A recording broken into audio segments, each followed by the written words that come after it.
degmada ay shacab waxay ka mid tahay 7 degmo ee gobolka City waxayna magaalada Dirdhabe u jirtaa 173 kiiloomitir waxayna kaga taalaa dhinaca waqooyi bari sidoo kale waxay xarunta gobolka City ee magaalada Shineele u jirtaa masaafo dhan 159 kiiloomitir halka caasimada deegaanka Soomaalida Itoobiya ee magaalada Jiga u jirto masaafo dhan 348 kiiloomitir qaab dhismeedka dhulku degmadu ku fadhido wuxuu jooga badda ka sareeyaa 766 sidoo kale waxay magaalada ay shacab oo ku taala goob istiraatiiji waxay marsada Djibouti u jirtaa 209 kiiloomitir oo marka laga gooshayo gaadiidka dhulka halka marka lagu gooshayo dhabaha tareenka ay shacay ilaa Djibouti isku jiraan 140 kiiloomitir waxayna magaaladu ka mid tahay magaalooyinka qadiimiga ee deegaanka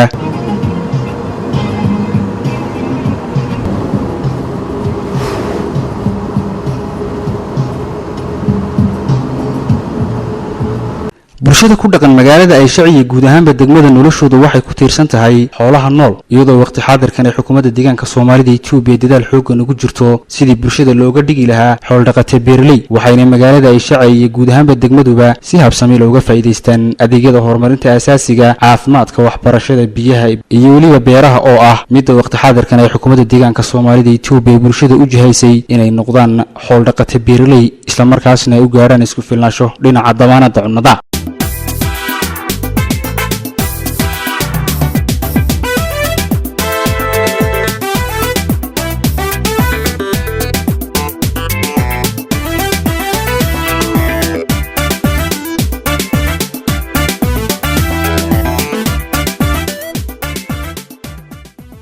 dhinaca kale waxay magaalada ay shacay guud ahaanba degmaduba si buuxda uga faa'iideystaan adeegyada kaabayaasha dhaqaalaha isgaarsiinta adeega mobilka laydhka waxaana dhaxmara jidka waqti xaadirkan ay gacanta ku hayso shirkadda dhismaha mashaariicaha mugalay laga leeyahay dalkaas Shiinaha ee CGCOC waana mashruuca laamiga ah ee Dirdhabe ilaa iyo Danwale oo masaafo dhan 222 kiiloomitir oo dhaxmaraya 3 degmo oo ka tirsan gobolka City degmada Shineele degmada Dambal iyo waliba degmada ay shacay oo marayo xarunta degmada ay shacay oo bartanka u dhaxmarayo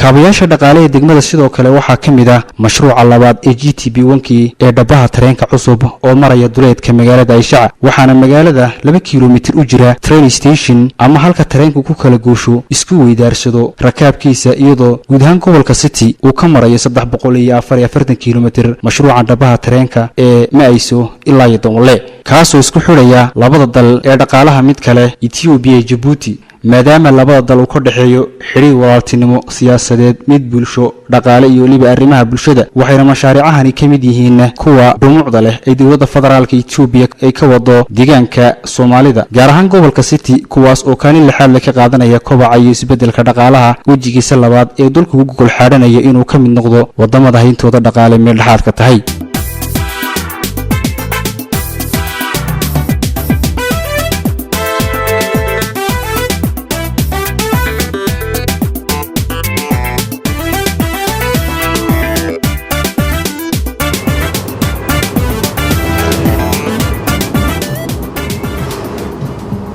barnaamijkeena horumarinta magaalooyinka daawadayaal waxaan ku soo qaadanaynaa adeeg bixinta wakaalada dakhliga ee degmadaasi ay shacab iyo waliba sida ay bulshadu ugu dhiiradeen wakaalada dakhliga ee degmada ay shacab waxay ka mid tahay wakaaladaha dakhliga ee deegaanka isla markaasna dib u habeynta lagu sameeyay kadibna la helay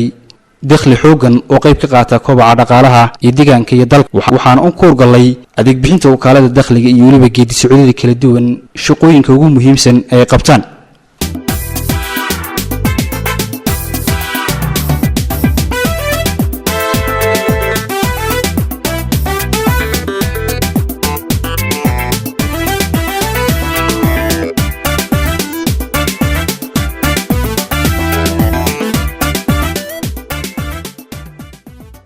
jiritaanka dawladnimada waxaa hormuud u ah cashuurta dakhliga oo la bixiyo maadaama dakhligu uu yahay midka bulshada loogu qabto adeegyada horumarinta bulshada adeega caafimaadka waxbarashada biyaha beeraha iyo waliba adeegyada kale kaabayaasha dhaqaale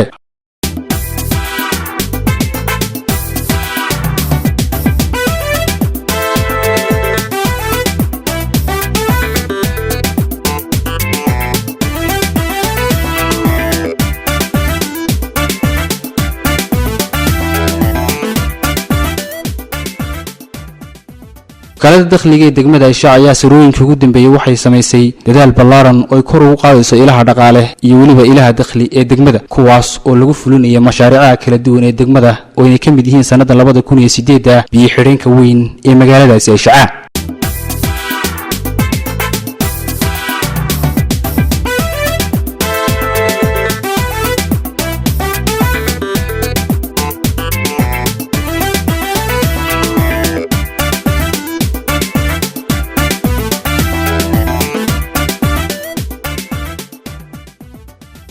سيادة وماريها وكالة الدخلية دقمة عيسى الشعب وهنا كورما يا قابل سميت كلا دوان وكالة يولي بجيد السعودية كلا دوان يشقوين كي قبطان. بسم الله الرحمن الرحيم. حفيز قابل سميت كيسو لمان شغالها عدودة واحد سكلا جدسان واحد حدينته واحد شرعية كو وعي جرينته لما وحيها يسرى كي كلا يجوا كو كلا دراسات كي لمان وينو دنيهين cashuurayaashu waa 8 tirada guud ee shaqaaluhu waa 25 ee degmada tirada shaqaaluhu waa sida taas waa aan sanadkan hawl fulintii iyo mashaariicdiiba aan wax korna looga soo diray jirin anagu aan la soo baxnay midaas oo mashaariicda hadda daamka la dhameystiray lacagtii dakhliga la soo baxnay lagu dawada dadka kale dawada caafimaadka dhammaanba sanadkan إنا مشاريع ده عن يهول فلنتي بين الله سبحانه أنه وصلت كينو ولي جبابين ونمرنا طبعا بلاد حدو إلى هذا وحيابها يرى أنت الله هدينا ذلك أنه حكومة ده جادية قرشها تشيبي توجا إنا نكمل دارينه ذلك الداخلي تاسو ولي من الاسمي أفراد تسع كمان دبوست بيتشرا وكالة دي سمايسي والريبورتيا وكالة دولة ديان كدخلية يو دقمدو كمان دبوست نور دحيا جرا أفر لا تنكي ساح البورتيا عن كوب حنو وحي صاح راضية الدخلية تاسو يو بيلشين عن كوجد بينو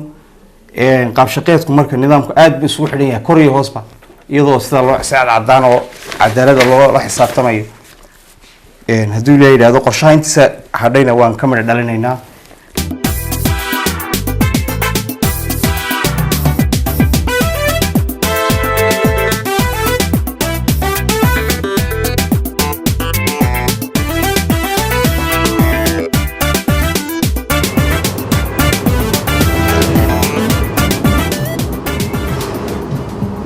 عبد العزيز أحمد وقدوميها دقمة عيشة وحنا كورما يا إسبدل كأودحية أنتي لقد جاي وكالة إسكيدو تاجن إيوليبا ديبها بنتي لقسمي وكالة الداخلية لنا عاديك بحنتا إيوليبا عدود الشقالها أيضا حفيزك معمول كي دقمة وقعن الصيو. هذا أسباب بدنا جذهان سنة ذي هراء الصعدة في محن كنا جي تي بي وانكي وحي كوري أما توجن هذا اللي قاليو فرق جودة هي محن كلها سنة ذي هوري وسنة كان آد بيوكلا محن كلها هي وكلا سريسة هدي اللي في ريو حاجة هذيك بحنته وكالة ده يجودهان عدود الشغالية حوجنته وكالة محن كلها مركي أي نقطة وكالة مدح برنان هير ديجان إلا أيو هير دجمو وهاي نقطة مد هيا إسلام مركي رسول سارته داخلية لوجا بهنا أبورتنا إلى عصبة محن كلها الداخلي تاسو مركا إذا وحكترتي حواليه هرمرك محن كلها هرمرك مكان لنا هاي وحفروة أو كو فروة والداخلية إذا الداخل الليل هرمرك محن كلها ما إيمانه يو وحبرش الليلين دكسي ولا ديسينين caafimaad baan maxaan ku dhahaa sidii la rabay aan adeeg u bixinaynin marka guud ahaan adeegyada haday nabadgelyo tahay iyo hadii maxaan ku dhahaa horumar ay tahayba waxa maxaan ku dhahay ku xidhan tahay waa dakhli hadii dakhli jirina horumar laba keenay guud ahaan marka aad baan uga mahad celinaya maxaan ku dhahaa wakaalada heer deegaan sida maxaan ku dhahaa cuud shaqaalaha iyo qaabka maxaan ku dhahaa dabagalka iyo xaga documentationka iyo kor u qaadida hawlaha dakhliga maxaan ku dhahay ka saaciday wakaalada heer degmo sida madaxa banaan anagoo runaantii dhigaaf ama taageero fiican ma siinaa iyadoo maxaan ku dhahaa ku sameynay inaan ballaarino ilaha anaga dakhli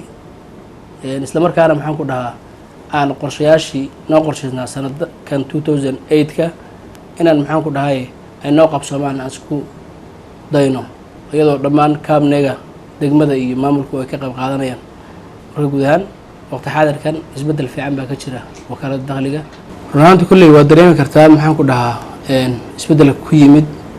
wakaaladdu xilliga la asaasay iyo waqti xaadirkan. waxaa jira xilliyo kala duwan oo maxaan ku dhahay soo martay wakaaladdu. mar maaliyadda iyo dakhligu ay isku jiri jireen baa jirta oo xafiiska maxaan ku dhahaa dakhliga iyo kharash bixinta lalahay. run ahaantii waxyaabaha looga bogsada waxaa weeye in la kala saaro xafiisku istaraajir fiican oo maxaan ku dhahay in la kala saaro wakaaladana wakaalad madax bannaan ay noqoto xafiiska maaliyaddana uu noqdo maxaan ku dhaha kii miisaaniyadda iyo kharashka maamulayay. marka taas inta la sameeyey mid wanaagsan oo maxaan ku dhahaa uu kor u kaco maxaan ku dhahaa dakhligu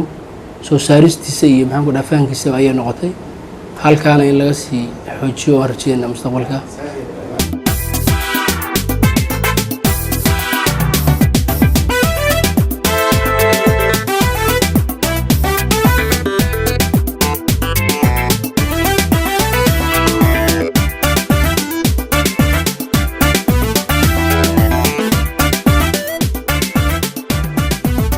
yaasiin maxamed rayaale oo garwadeenka geedi socodka wacyigelinta iyo daraasaadka wuxuuna ka warramayaa shaqooyinka ugu muhiimsan ee geedi socodkan uu garwadeenka ka yahay uu qabto iyo waxyaabaha u qabsoomay sannadan 2008 tobankii bilood ee lasoo dhaafay. waaxda wacyigelinta iyo daraasaadka hawlo badan baan qabanaa.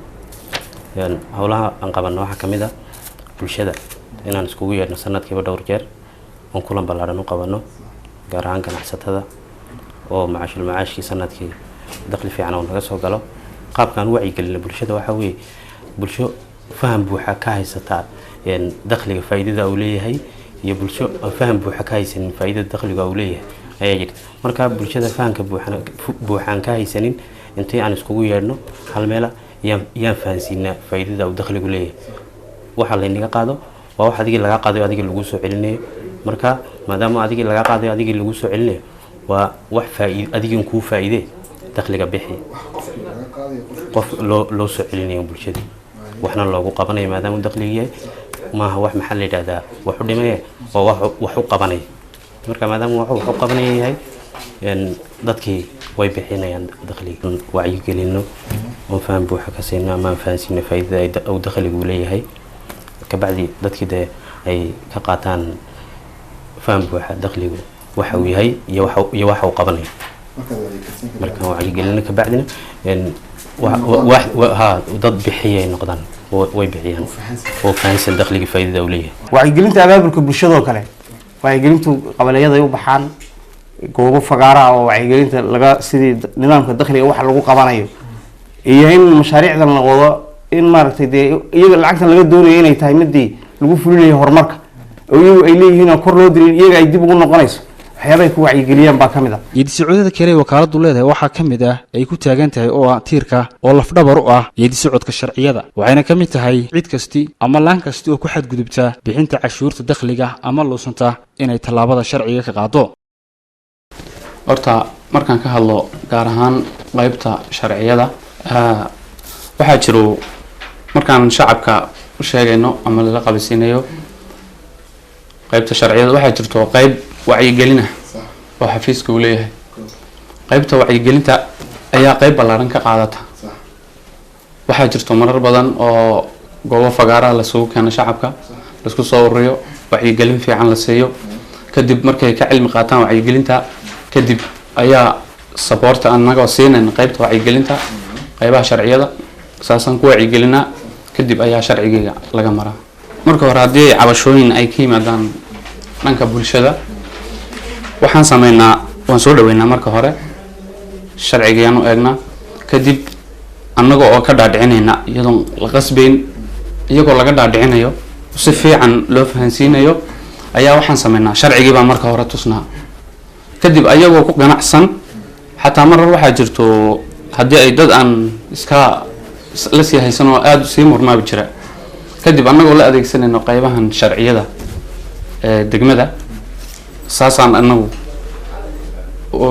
anuga amal marinaa kadib saasaa loo tusaa inuu sharci yahay. dhinaca sharciyadoo kale xafiiska waxaa jira xeeraarinta jirta xafiiska sharciyadu waa waaxda xeeraarinta waxa laale wixii de nidaam he sharci ah ee shuruuca ama dadka bixin waayay dakhliga laftigooda in marka hore intaan la xirin ka hor in ay qaabka nidaamka sharciga loogu leeyahay in la baro hadda waxaa jirta shirkadaha kale waaxda sharciyada aan xusaaraan waaxda sharciyada kale kuwa hadda lacag loo diiday jirtay waaxda sharciyada aan xusaarnay iyagoo nidaamka la kaashanaya wakaaladeenna xafiiska sharciyada xafiiska jiray iyagoo xiriir la sameynaya oo ka kaashanaya wixii shuruuca bayaguna iyo talaabadooda iyo nidaamka u maraan sanadkii horena si fiican bay u bixiyeen ganacsatadu annagoo wacyigelin marka hore intaan la bilaabin mactul macaashka intaan la bilaabin annagoo shirweyne lagaga doodayo sidii daraasaadkii lasoo sameeyey baa iyaga dib loogu soo akhriyaya annagoo ka kaashanayna maamulka qabaleega iyo maamulka degmada iyo xubnihii soo qiimeeyay ay fadhiyaan baa hoolka fagaaraha lagaga doodaya sidaasaa markaa lagu qancinayaa qofkii maaragtay wixii lagu lahaaya wixii aan lagu lahayn markaas waa cod baa lagu ansixinaya sidaasaa qof kastaba markaa warqadii roboona ah oo uu ku yimaado xafiiskii yaa loo geynaya saasuu ku bixiyaan waaxda xadaynta oo kale waxay xadaysaa waxaa laale wixii nidaam ee la qaadayo tulmacaashka oo kale marka la qaadayo english ku daro tulmacaashka intaan la qaadin horta waxaa ka horeysa waaxda wacyigelinta waxa la yidhaahdo waaxdaas inay wacyigelin samayso kadib haddana waaxdii xadayntii ay tagaan waaxdii xadayntii ay tagaan meheradii la qiimeeyo daily income-ka soo galaya maalintii lagu dhufto waxa ay macaashka ay helayso halkaasay wax kastaba ay markaa shaqadeedii ay ka qabsataa طبعا qaabka aan u geyno cashuurta waxa weeye maadaama uu degmada uu ka jiro bigi standard oo 24 hours shaqeeya bulshadu wixii lacag ay anaga noo kanayso ama dakhli ahaan ay ku soo xiranayaan bangiga ay ku soo xirayaan ka bacdi anagu rasiidka ay bangiga ay nooga keenan ayaan ka qabilnaa ka bacdi ayaan u jarnaa warqada foojarka buugan waa buuga aan laga qabto arfiga qaybta dadka lacagaha bangiga ku soo shubay ka bacdi nidaamka ayaan ugu jarnaa saddex qaybood ka koobay buugu mid cadaan iyo mid casaan iyo mid nooc kala marka qaybta cadaanka waxaan siinaa qofkii aan qaybta cadaanka waxaan u geynaa qofkii shakhsiyaadkii dakhliga xiriyay baan rasiid ahaan u siinaa labada kalena waa maaliyadda cidda yadlaha aan ka qabilno ayaan siinaa waraqada cadaanka taas iyo takana maaliyadda tusaale ahaan haddii aan u tukano qof careysan ama kasoo horjeeda dakhliga inuu bixiyo laba dagaanano waan u dejinaa waxaan ka dhaadhicinaa inuu bixiyo dakhliga maadaama uu yahay horumarka deegaanka uu yahay beri mishaarkii macalinkiisa ilmihiisa u dhigayay ama dawadiisii biyihii horumarka horiya waan ka dhaadhicinaa ka bacdi markaan ka dhaadhicino in faahsiino ayaan ka qaadnaa si degan jeekan waxa weeye lacagaha nooga soo xiro sida shirkadaha shiinaha oo kale marka waxay noo keenaan jeeg ka bacdi ayaan rangu rasiidka ugu jarnaa lacagahoogana bangiga ayaan ku shubnaa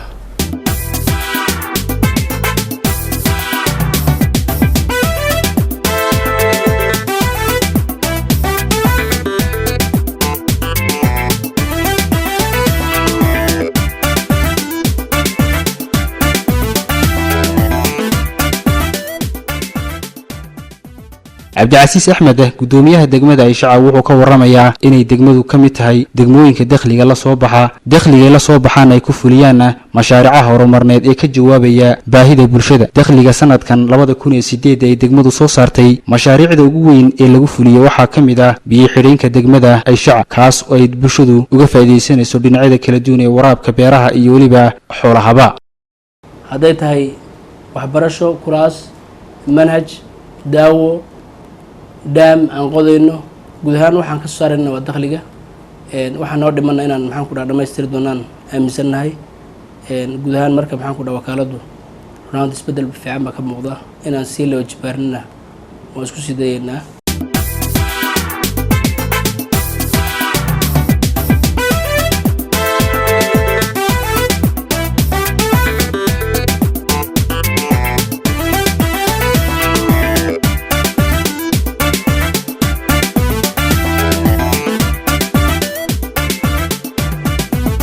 ka hadlayaa dhowr arrimo dhowr qodob arrinta koobaad waxa weeyaan waa arrintan aan dul taaganahay hadda waa dhaamka weeyaan dhaamka Soomaalida Itoobiya sida fiican ay hawshan ay noogu qabsoontay dhaamkana kulay waxa ka faa'iideysanaya bulshada ku nool qablahan laasmacan markaas kulay aad iyo aad baan uga faa'iideysanaynaa aad iyo aad baan ugu faraxsanahay waxyaabaha iminka maqarnaysa ku hadda kor meeshan waxay ahayd meeshan waxaa la yidhaha luuqan uranbo baa la yidhaha wax biyaa waxa dhaafaya meena biyihiisan u fadhiisanayo baaxad leh hadda kor ma jirin laakiin maanta meeshan waa la isugu yimaadaa subax kasta iyo aroor kasta waa lagu yimaadaa dadku waa aragtaa meel kasta beer baa ka wada oodan meel kasta beer baa ka qodan marka dad baa in baa ka cabta in baa maqarnaysaa beerahana ka wabarsatiyaar waa biyahaasna waa biyo baaxad leh beeraha laftigooga hadda kor beeraba meeshan ma lahayn horta oraysa biyo ma lahayn oo biyo maqarnaysaa way dhaafiyeen luxan warbo baa loolan jiray maanta waa la arki karaa biyaha baaxad inta leegle ee tayada leh ayaa maqarnaysaa ay joogsaday hadda kor may fahansanin dhaamka laftigiisa dad maqarnaysaa aragti kala ka haystay baa jirto fahansanin laakiin maanta aad bay u wanaagsan tahay biyo fiican baa ku jira meeshan markaan xaadana biyahan markay dawladda dhaamka ay ka qoday isla markiiba dadku bulshadu waxay maqarnaysaa ku dadaaleen amba maqarnaysaa ku inay kaga faa'iideystaan ay diyaar u noqdeen in ay beera ay ka samaystaan hadda kor meeshan cid amba beeraha ka beerta tirada amba iminaysa ma jirin marka qorshaha koobaad ee maqarnaysaa bulshadu ay maqarnaysaa kolkiiba faham buuxa ay ka qaateen in ay maxaadana meelaha ugu dhudhow ay maxaadana beera ay ka samaystaan dadkuna maxaadana group isku xiran yihiin maxaadana dad shakhsiyaala jira dad maxaadana group jira beeraha maqarnaysaa durbaba laga qabsaday markaas waxa ku weeyaan kulay waa mahadnaq aad baan ugu mahadnaqaynaa kulay hadda kor maxaadana wacyigelin ballaaran ayaan u sameynay hadda kor maxaadana meeshan may fahansaneen inay maxaadana amba beeraha ka qotaan amba maqarnaysaa ay dhaamkan ay ka faa'iideystaan laakiin markii biyihii ay joogsadeen meesha ay dawladda ay maqarnaysaa ay qoday isla markiiba dadkii waxaan ka wacyigelinay inay dhaamka ay kaga faa'iideystaan ay dadku xoolo dhaqatay beeraley loo bedelo hadda laakiin maxaadana dad badan ayaa maqarnaysaa beeraha ka qabsaday beeraha maxaadana durbaba ay dadku ay kaga faa'iideysteen dad badan baa xataa markii la dhisayay shaqadan ay ka socotay fursado shaqa ka helay aad iyo aad baan maqarnaysaa muuse xasan ducaale wuxuu aaminsan yahay in dakhliga oo la bixiyo ay tahay naftaada ka qaad naftaadana u qaad intaa waxaa kaloo u dheereed in mashaariicda horumarneed caafimaadka waxbarashada biyaha iyo weliba kaabayaasha dhaqaalaha haddii bulshadu kaalinteeda ay ka qaadan oysan cashuurta dakhliga bixin in la gaari karin yoolasha la hiigsanayo hadda koordee wixii lagu qabto niman fahansanayn wuu beeyaa wuuna marooriyaa way la qaldantahay wuu la orordaadi hadda kolkii aan aragnay inaan wax lagu qabanayana kolkii dhaam la qoday amboleys dhakhtar caafimaadna noo sameeyey ambo maxaan ku idhaahay waxbarasho ciyaalku uu wax ku barto oo aqalaana noo sameeyey dee annagu kolka hore dawladda waxa iyadu ay ku buuxisay ku beerisaba dakhliga kolka hore faybu nagala fadhi annakasta imika kolkaan aragnay waxqabadkii dawladdas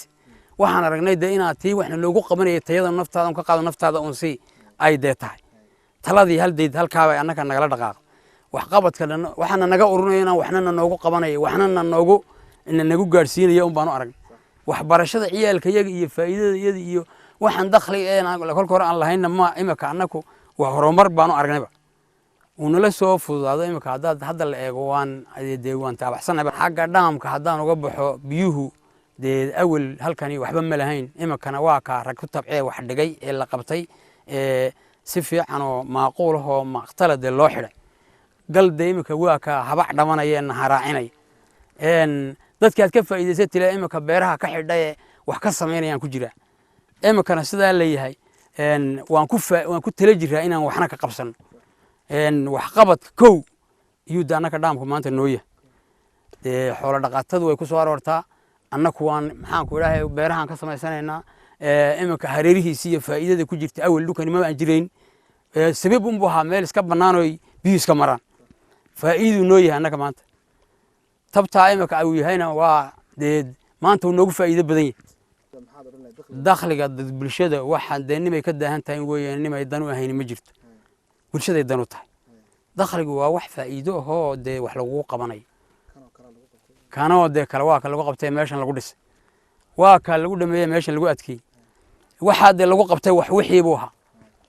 dee niman waxba dee laga qaadin waxba dee inta badan dawladdu qarqar hadday qabato qarqar kale way ku xuslaan lahayn wixii ay naga gurtay in wax noogu qabatayna maanta faa'iido noo yahay yaa waan ku mahadinaa anaga horta kolka inaan fahansiinaan rabnaa taa inaan fahansiino imika bulshadu way la qabsatay beeraha inta ay qabsatay malyuumaad bay qabsatay meesha hareeraheega imika dadka qabsaday 190 qof buu group buu qotaa dadka ay waa dad la qabsaday wax qabadka naamka iyo wax la soo baxsii keenka haddana maxaan ku ilaahay dakhliinimadana sida uu la qabsaday imika waa si fiican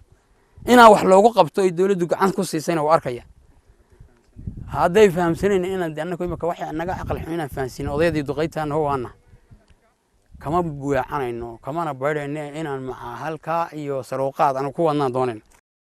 cabdi miicaad wuxuu ka mid yahay duqeyda degmadaasi ay shaca wuxuuna ka warramayaa intii bulshadu fahan ka haysan bixinta cashuurta dakhliga inay adkeyd balse markii fahan dheeriya laga siiyey lagana jahli tiray inuu dakhligu yahay midda lagu fuliyo mashaariicaha horumarneed uu ka mid yahay biyo xidheenkan duleedka magaalada ay shaca laga fuliyey ee uu dul taagan yahay dakhliga markana naga qaadayay een ka jaahilka ahayn waxaan u haysanay wax naga qaadanayo meel kale la geynayo wax qabadada dhaankani kamid yahay kolkaan imika aragnay ilaa 3 milyan iyo 20 kun jooga kolkaan aragnay waxaan u aragnay naftaada ka qaado naftaada u qaad inay ahayd baan u aragnay aragtiyadu sida ay tahay waxa weeyaan cidii aan fahansanayn waan fahansiinayna cidii fahantay way fahantay kolkaan meelo dheer nooga keenay ay abaar xun dhacday ee dadku uu gaga noqday ee meelo dheer caws yar iyo waxna nooga keenay ee kuwa noo adeegaya dawladdeedii nooga keeneen wax badan oo naga dhimin lahaa baan noo nool imika wax badan oo naga dhimin lahaa baan noo nool waxaanu aragnay kolka hadday cashuur tahay anigu neefkan iibsanayo marka mareeyaha hore cashuurta laygu hadal qaado waxaan odhan jiray wadda dawladdu miyayna boobaysa xaggee u socotaa xaggee ka socotaa baan odhan jiray markaan arkay wixii oo waxna noogu soo daray oo annaga waxna macaamiisha dadka shacabka maxaan ku dhahay waxay ka haysteen dakhli bixiya marka la dhaho shacabku fahanna kama haysanin already marka hore isla markaana dakhligu in shakhsi uu maxaan ku dhahay qaadanayo ma imarinayeen laakiin dadku maalin kasi dambaysa maxaan ku dhahay soo bislaanayaan dakhligu mid iyaga loogu adeegayo isla markaana maxaan ku dhahaa wax ka taraya horumarkooda caafimaadkoodii waxbarashadoodii biyahoodii loogu qodayo fagarayaal kadib iyo maxaan ku dhahaa inaan ka dhaadhicino in dakhligan uu yahay waxa uu adeegaya ee kharash ahaan ayaga loogu adeegayo inuu yahay bay aamineen marka waxay maxaan ku dhaha taa sababtay in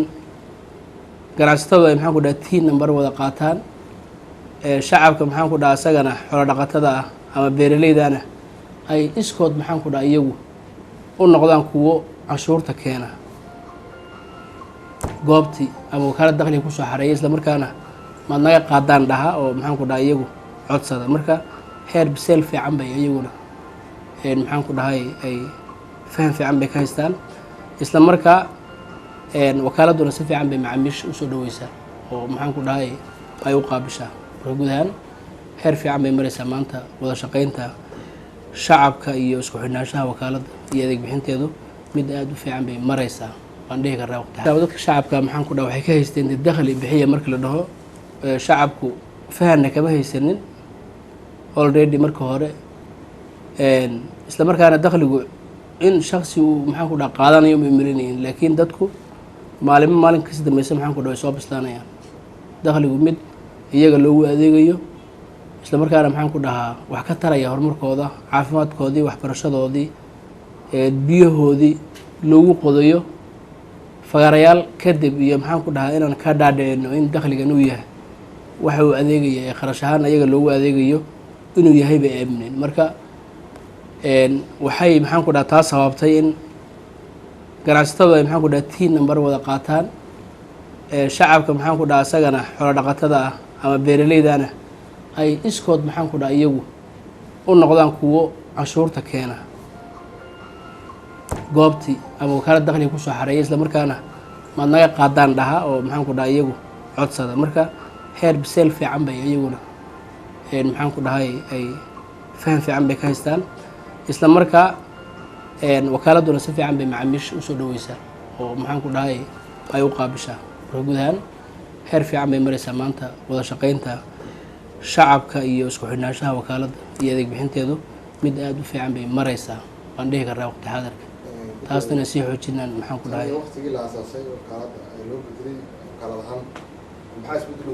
cabdicasiis maxamed guddoomiyaha degmada Ayshaca wuxuu leeyahay haddii ka go'naansho la muujiyo lana aamino in wax la qaban karo waa laga gaadhaa waxaanan aaminsanayn inaan wax qaban karno haddii aan ka go'naansho la imano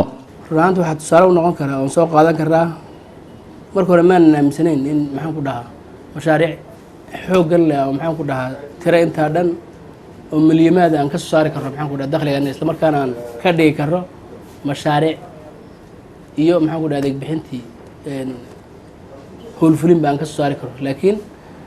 inay dadaal u baahan tahay oo maxaan ku dhahaa dadaal iyo ka go'naansho badan ay u baahan tahay baan aaminay dhammaan mashaariicdanadana waxaan ka soo saaranay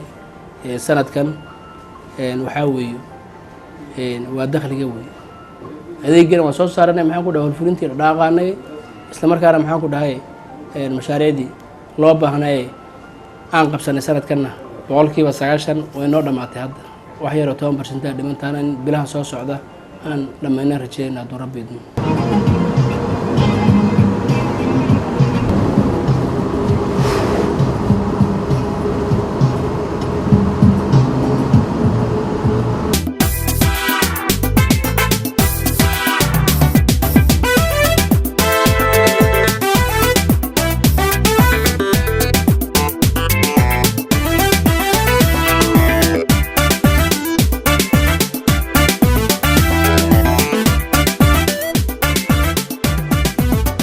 waxaan usoo gudbinaynaa dhammaan bulshada degmada Ayshaca dakhliga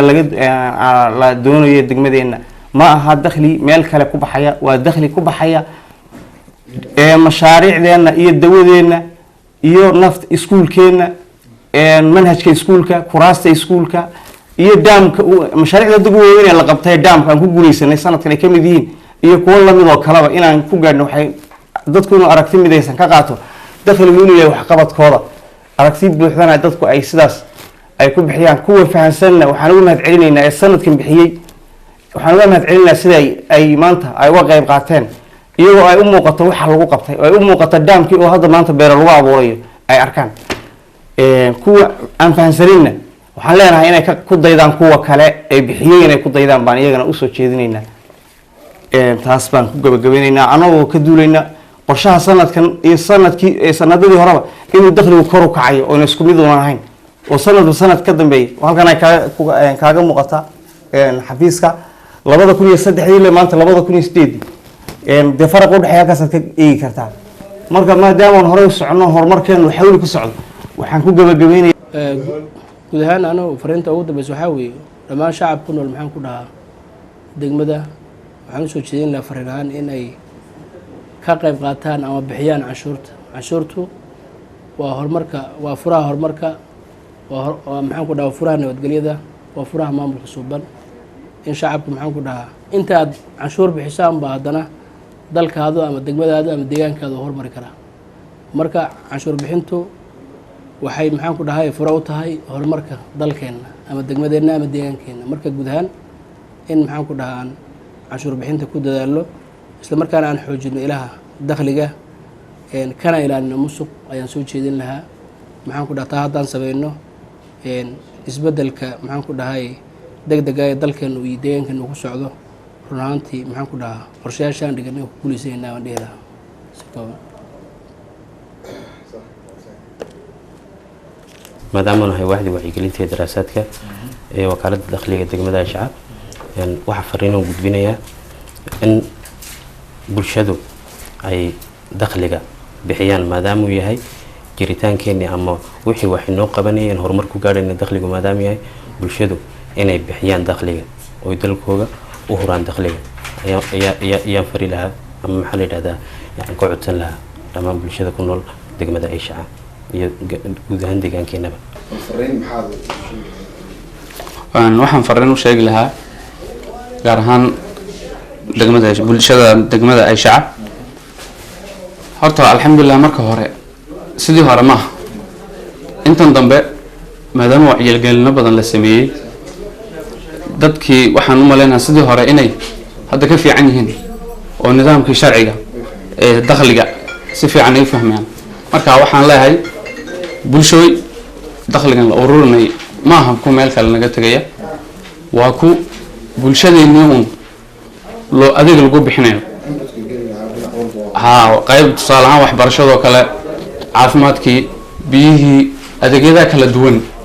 unbaa lagu fulinayaa wax meel kale naga tagaya maaha marka maadaama naftaada ka qaad oo naftaada u qaadi weeyaan waxaan leeyahay dakhliga ha la bixiyo waana fiicantihiin qaabka u bixinayaan kusii wada ayaan leeyahay waad mahadsantihiin dabcan qaabka aan u geyno cashuurta waxa weeye maadaama uu degmada uu ka jiro